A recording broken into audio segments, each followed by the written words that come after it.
নমস্কার বন্ধুরা, আজকে আমরা চলে এসেছি আইটিআই দাদা স্কিল চ্যানেলে।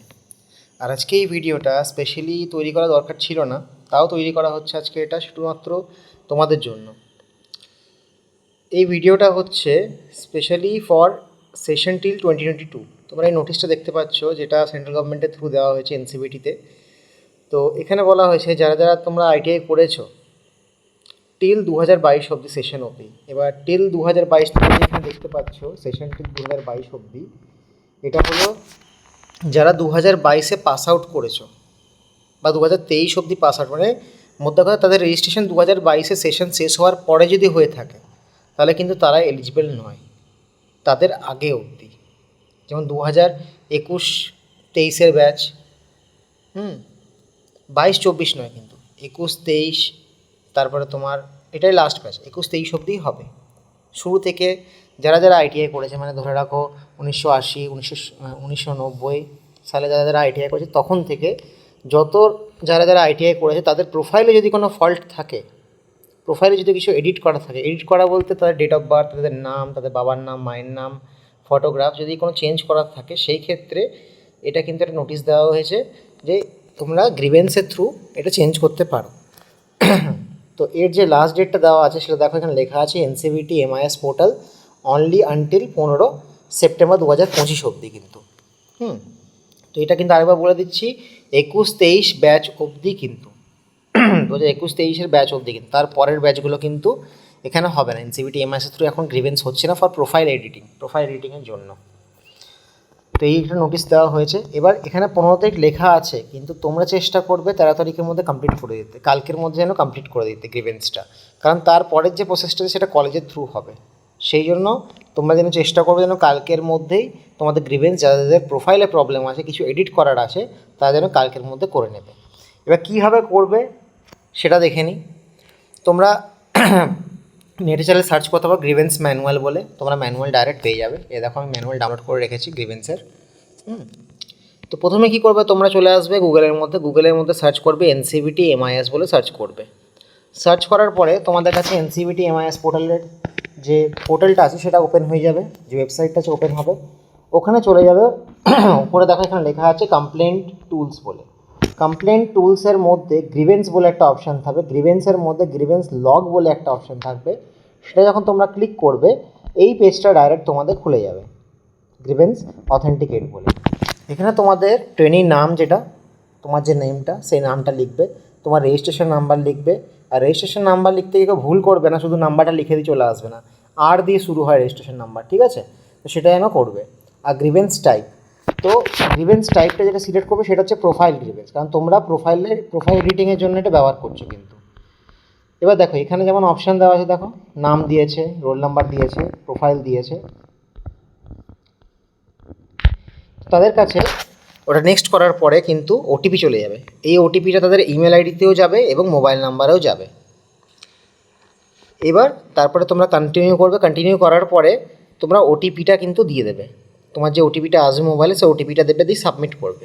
সাবমিট করার পরে তোমার কাছে গ্রিভেন্সের পুরোপুরি বক্সটা ওপেন হয়ে যাবে, এত কিছু আসবে না, ডাইরেক্ট এই বক্সটা ওপেন হবে। বলছি ওটিপিটা দেওয়ার পরে ডাইরেক্ট এই বক্সটা তোমাদের ওপেন হবে, যেখানে তোমার পুরো ডিটেলস দেওয়া থাকবে এবং কী কী চেঞ্জ করতে হবে সেটাও দেওয়া থাকবে। তো চেঞ্জ কী কী হচ্ছে সেটা আগে জেনে নিই। তোমার বাবার নামে চেঞ্জ হচ্ছে, মায়ের নাম চেঞ্জ হচ্ছে, তোমার ডেট অফ বার্থ চেঞ্জ হচ্ছে, তোমার নিজের নাম পরিবর্তন হচ্ছে এবং ফটোগ্রাফ পরিবর্তন হচ্ছে। তোমরা এতগুলো জিনিস কিন্তু করতে পারবে, কিন্তু ম্যাক্সিমাম তোমরা 3টে গ্রিভেন্স কিন্তু করতে পারো। যেমন দেখো এখানে টিক করা আছে 3টে, ডিওবি, ট্রেনি নেম, ফটোগ্রাফ। তেমনি যে কোনো 3টে তুমি একসাথে করতে পারো, একটা চাইলেও করতে পারো, দুটো চাইলেও করতে পারো, কিন্তু ম্যাক্সিমাম 3টের থেকে যদি বেশি কিছু চেঞ্জ করতে, ধরো তোমার হয়তো 4টের জায়গায় ভুল আছে, বাবার নাম, মায়ের নাম, date of birth, training name 4টে ভুল আছে, তাহলে তোমাকে দুবার গ্রিভেন্স করতে হবে।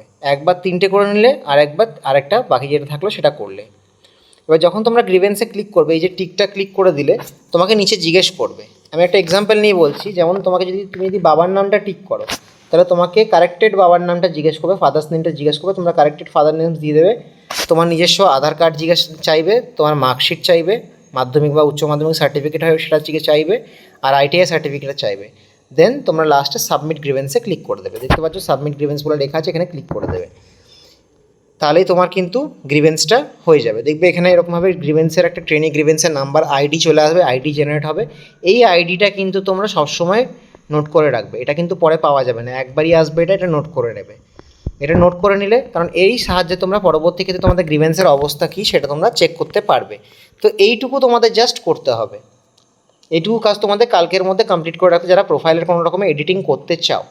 আরেকটা জিনিস বলে রাখি, যে ডকুমেন্টগুলো তারা আপলোড করবে সেগুলো কিন্তু অরিজিনাল ডকুমেন্টের কালার স্ক্যান যেন হয়, জেরক্স স্ক্যান নয়, কালার স্ক্যান করে পিডিএফ করে বা জেপিজি করে বা জেপিইজি বা পিএনজি ফাইল করে কিন্তু পিডিএফটা মানে সেই জিনিসটা আপলোড করবে। এর মধ্যে 3টে ফাইল আপলোড নেবে।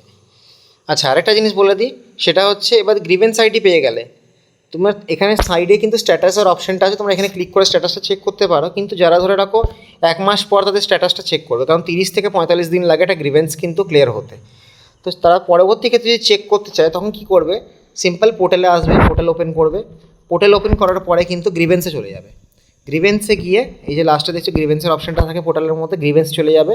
গ্রিভেন্সের মধ্যে দেবে গ্রিভেন্স স্ট্যাটাস বলাটা, যেমন গ্রিভেন্স লগ বললাম, লগের নিচেই কিন্তু স্ট্যাটাসের অপশানটা থাকবে। ওখানে ক্লিক করলে জিআর আইডিটা যদি দিয়ে দাও ওখানে, তাহলে কিন্তু তুমি তোমার স্ট্যাটাসটা দেখতে পাবে যে স্ট্যাটাসটা কীরকম হচ্ছে, মানে তোমার কন্ডিশনটা কী, তুমি যে গ্রিভেন্সটা করেছিলে তার অবস্থাটা কী হয়ে আছে। আচ্ছা, আরেকটা জিনিস বলে দিই তোমাদের, এটা শেষ জিনিস যেটা, সেটা হলো যারা ফটোগ্রাফ চেঞ্জ করতে চাও, যারা নিজেদের ফটো চেঞ্জ করতে চাও তাদের ক্ষেত্রে শুধুমাত্র বলছি, সেই ক্ষেত্রে তোমাদের একটা নোটারি করতে হবে। কোর্টে গিয়ে, কোর্টের বাইরে নোটারি করা হয়, নোটারি করে এই ধরে রাখো, এই যেমন এখানে অপশান দেওয়া আছে যে ফটোগ্রাফের উপর টিক করেছে, যদি কেউ ফটোগ্রাফের উপর টিক করো তো তাকে আগে নোটারি করতে হবে। নোটারি করে সেই নোটারিটা তাদের নোডাল আইটিআইতে গিয়ে প্রিন্সিপালের কাছে গিয়ে ভেরিফাই করতে হবে, প্রিন্সিপাল ওই নোটারির উপর সাইন করবে, তারপরে তুমি সেই নোটারিটাকে আপলোড করতে হবে। যেমন এখানে দেখো ফটোগ্রাফেও ক্লিক করেছে, তো এখানে অপশান এসছে কি অ্যাফিডেভিট ফর ফটোগ্রাফ চেঞ্জের জন্য একটা অ্যাফিডেভিট করতেছে, মানে কি এটা নোটারি করতেছে তাকে কোর্টে গিয়ে। তো এটা কোনো ঝামেলার কিছু নয়, কোর্টের বাইরে তোমার দেখবে অনেক রকমের লোক মানে বসে থাকে যারা নোটারি করে, তাদেরকে গিয়ে বলবে, তাদের নিজের ফটোগ্রাফ দেবে যে এটা আমার অরিজিনাল ফটোগ্রাফ, আর যেটা আগের ফটোগ্রাফ ছিল তার ডকুমেন্টটা দেবে, ওরা অ্যাটাচ করে নিয়ে তোমাদের একটা নোটারি করে দেবে। একটা সরকারি দলিল টাইপ একটা করে দেয়, সেটা নিয়ে আসলে তুমি সামনাসামনি লাইভ তুমি প্রিন্সিপালের কাছে গিয়ে ভেরিফাই করিয়ে নিলে, সে সাইন করে দিল, দেন এখানে আপলোড করে দিয়ে সাবমিট করে দিলে কালকের মধ্যেই কিন্তু তোমার কাজটা কমপ্লিট হয়ে যাবে। তো এটা শুধুমাত্র তাদের জন্য যারা কিন্তু 2021-23 অবধি ব্যাচ যাদের আছে, যবে থেকে আইটিআই শুরু হয়েছে তারপর থেকে 21-23 ব্যাচ অবধি যাদের আছে তাদের জন্য শুধুমাত্র এই প্রোফাইল এডিটিং অপশানটা কিন্তু আছে। আমি শুধুমাত্র প্রোফাইল এডিটিং গ্রিভেন্সের উপর একটা ভিডিও করেছি। এবার যদি কেউ জানতে চাও যে কীভাবে আমরা মার্কসের গ্রিভেন্স করবো, কারণ মার্কসের গ্রিভেন্স তো ওপেনিং তোমরা আগেও আমি নোটিশ দিয়েছিলাম 19 তারিখ অবধি ওপেনিং আছে ওদের। তো সেটা আমি আরেকটা ভিডিও আনবো যেখানে তোমাদের মার্কস কী করে গ্রিভেন্স করতে হয় সেটা তোমরা দেখে নিতে পারবে। তো এটা কিন্তু প্রোফাইল এডিটিং গ্রিভেন্স, কিন্তু এটা কিন্তু মাথায় যেন খেয়াল থাকে, যারা পুরোনো স্টুডেন্ট, যারা পাস আউট হয়ে গেছে অলরেডি, অনেক পুরোনো স্টুডেন্ট, তারা এনসিবিটি পোর্টালের থ্রু করবে।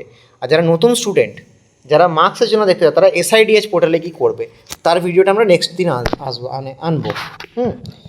তো আজকের জন্য এইটুকুই থাক, ধন্যবাদ, শুভরাত্রি।